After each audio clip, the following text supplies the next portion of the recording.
Hi hello ఈరోజు మేము చేయబోయే రెసిపీ మసాలా కారం అండి. మసాలా కారం అనేది ఎలా చేయాలో అనేది మాకైతే తెలియదండి.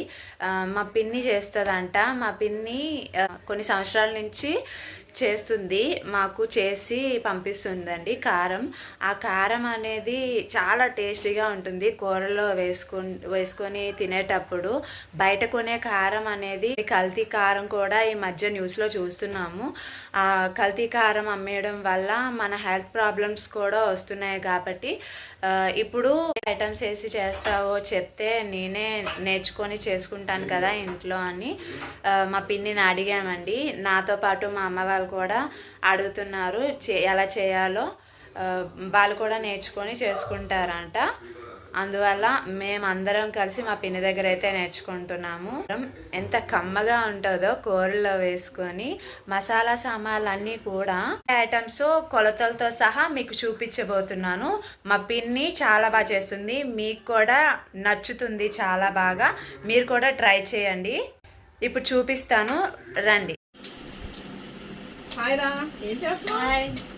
కారం ఆడిద్దామని 3 కేజీలు ఎండుమిరపకాయలకి సామాన్లన్నీ కొలుసుకుంటున్నాను సమానంగా. కారం ఆడిస్తావా? ఏంటి ఇవన్నీ ఉండాలా కారం ఆడించడానికి? కేజీ ఎండుమిరపకాయలకి పావు ఆవాలు, పావు జీలకర్ర, 1/2 కేజీ ధనియాలు, పసుపు 3 పావులు, మసాలా 200. ఇప్పుడు నేను 3 కేజీల కాయలకి ఈ సామాన్లన్నీ తెచ్చుకున్నాను.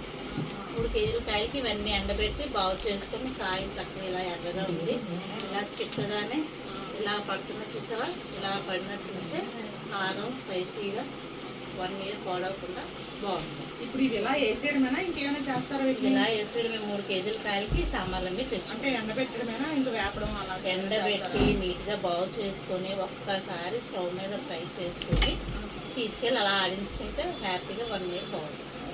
ఏంటి సామాన్లు చాలా ఫ్రెష్గా, అసలు ఖరాబు బాగానే ఉన్నాయి, చాలా నీట్గా, అంటే కొంచెం నిబ్బరంగా ఉన్నాయి అన్ని సామాన్లన్నీ. ఈ సంవత్సరం పండిన పంట, ఈ సంవత్సరం పండిన పంట అన్నమాట ఇవన్నీ.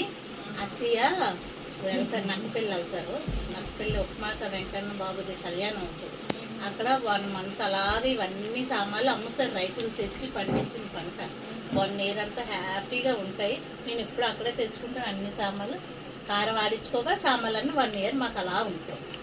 హ్యాపీగా కారం ఆడించుకోవచ్చు. హ్యాపీగా అక్కడికి వెళ్తే మనకి ఎన్ని సామాన్లు కావాలంటే అన్ని సామాన్లు డొక్కులతోటే, కేజీలు 1/2 కేజీలు కాకుండా మనకు అన్ని తక్కువకి కూడా వస్తాయి.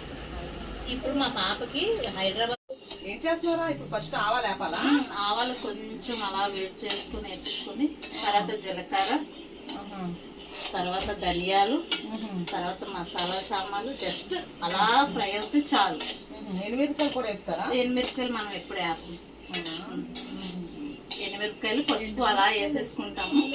ఆవాలు, జీలకర్ర, ధనియాలు, మసాలాలన్నీ వేపుకుంటాము. ఇంకా ఇందులో మసాలా సామాన్లు అంటే మిరియాలు, శొంఠి అలాంటివి వేస్తారా? శొంఠి ఏమో, మెంతులు కూడా ఎక్కువ వేయము, కారం పాడవుతుంది త్వరగా. ఇప్పుడు జీలకర్ర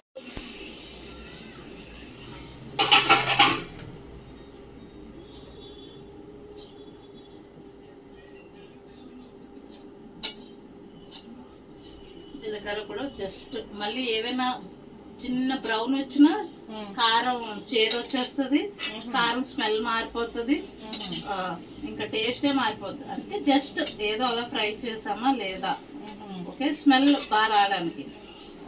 వీటికి కర్రలపొయ్యి ఉంటే బాగుంటదేమో కదా? కర్రలపొయ్యి అయితే మరి మంట ఎక్కువ వస్తుంది కదా, త్వరగా మాడిపోతాయి కదా. లో ఫ్లేమ్లో స్లోగా జస్ట్ కళాయి హీట్కి అలా అటు ఇటు చేసినా చాలు. ఓకే. ధనియాలు ఎక్కువ వేస్తే మరి పొడిలాగా వస్తుంది కదా కారం? ఏదైనా కారానికి తగ్గట్టు సాంబార్లన్నీ కరెక్ట్గా వేసుకుంటేనే మనకు కడుపులో మంట రాదు. మెయిన్ అదేదో ఎర్ర కనపడాలి, మనకు ఘాటుగా ఉండాలని సాంబార్ తగ్గించామనుకో తిన్న వెంటనే కడుపులో మంట వస్తుంది. ఇంకా తర్వాత వేరే వేరేగా ఉంటుంది. అదేదో కారానికి ఎండుమిరపకాయలు తగ్గట్టు సాంబార్లన్నీ వేసుకోండి, చక్కగా చేసి. ఏమైనా ఫ్రై చేస్తారా? మసాలా సాంబార్ కూడా అన్నీ కొంచెం కొంచెం ఫ్రై చేసుకొని, ఏదైనా డస్ట్ ఉంటే దులిపేసుకొని ఇలా కొంచెం కొంచెం ఫ్రై చేసుకుంటే మసాలాలు ఏమేమి వేస్తున్నావు? ఇవన్నీ సామాన్లు కారానికి మనకి 3 కేజీల కంటే ఒక 200 పడతాయి. ఎలా అయినా లవంగా, యాలక, దాల్చిన చెక్క, మిరియాలు, గసగసాలు, జాజి పువ్వు అవన్నీ మనం వేసుకుంటాం. కాకపోతే మెంతులు ఎక్కువ వేయం, కారం కూర పాడవుతుంది. ఓకేనా? జస్ట్ అలా ఫ్రై చేసుకుంటే మ్యాక్సిమం ఎండాకాలంలోనే కారాలు ఆడించుకున్నాం అనుకో బాగుంటుంది. 1 ఇయర్ వరకు చల్లబడకుంటే ఆడించుకుంటాం. గసగసాలు ఈ ఒక్కటే జాజికాయ ఒకటే పగలగొట్టి ఫ్రై చేసుకోవాలి. లోపల పురుగులు ఉంటాయి. కాకపోతే ఫ్రై అవ్వదు కదా, స్మెల్ వస్తుంది పగలగొడితే.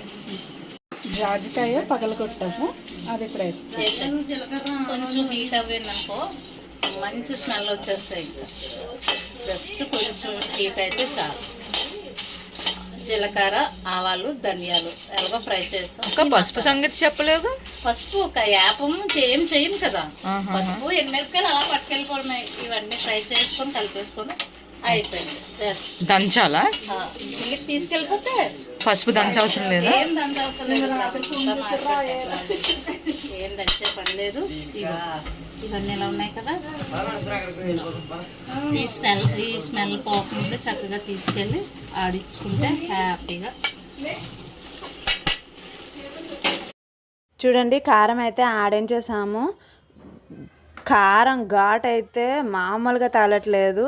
మా కారం అయితే రెడీ అయిపోయింది. ఈ వీడియో కనుక మీకు నచ్చినట్లయితే లైక్ చేయండి, షేర్ చేయండి, సబ్స్క్రైబ్ చేసుకోండి ప్లీజ్. కామెంట్ పెట్టండి ఎలా వచ్చిందో ఈ వీడియో.